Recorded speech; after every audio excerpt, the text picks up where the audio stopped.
Hyundai iX20 začína na cenovke 11 790 €, ale práve sa pozeráte na 16 500 auto s metalízou, príplatkami a najvyššou výbavou s 1.6 pod kapotou, ktorá ponúka až 35 koní navyše oproti základnému motoru. V meste vám bude stačiť aj základná 1.4, ale mimo mesta určite oceníte tých 35 koní navyše s príplatkom 700 €. Za tieto pekné LED svetlá v zadnej časti si musíte priplatiť 500 € aj v prípade najvyššej výbavy Style. Prekvapivo veľký batožinový priestor je ešte možné zväčšiť posunom zadných sedadiel dopredu. Oceňujeme aj dva úchyty pre jednoduché zatvorenie či praktické dvojité dno, pod ktorým sa nachádza aj dojazdová rezerva. iX20 s 1.6 pod kapotou váži 1255 kg aj so 75 kg vodičom. Maximálka je 1,7 tony.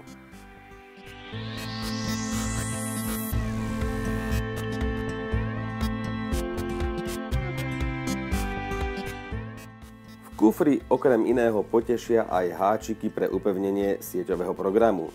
No a poteší aj regulovateľný sklon zadných operadiel.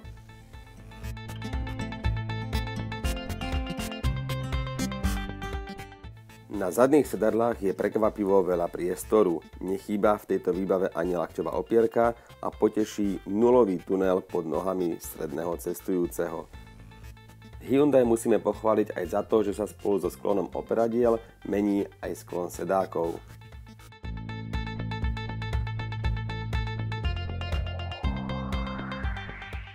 Z každého nového Hyundaiu mám pocit ako z príjemného ergonomického auta, kde všetko ako má byť, tlačidlá sú dostatočne veľké a na správnych miestach.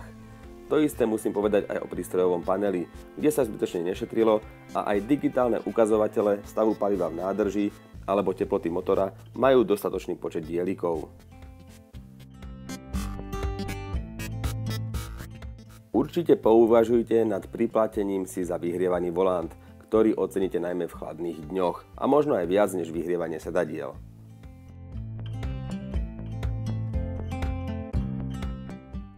Popri takých vymoženostiach, akými sú vyhrievaný volant či bezkľúčové ovládanie auta, aj štartovanie či vypnutie motora, musíme Hyundai pochváliť za klasické ovládanie autorádia alebo klimatizácie, teda žiadne zbytočné dotykové displeje.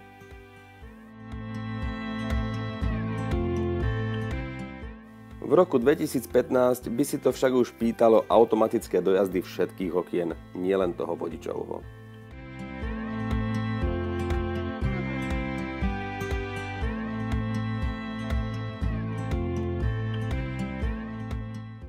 Príjemným zistením bola prítomnosť klasickej ručnej brzdy. Prevodovka by však mohla mať lepšie, dlhšie prevody. Tých 6 je zbytočne nasekaných na sebe. Obávam sa, že takýto pekný prístrojový panel v nižších výbavách nenájdete a musíte si zaň priplatiť. Klimatizácia funguje úplne intuitívne a páči sa mi, že si môžem zapnúť všetky 3 smery prúdenia vzduchu naraz.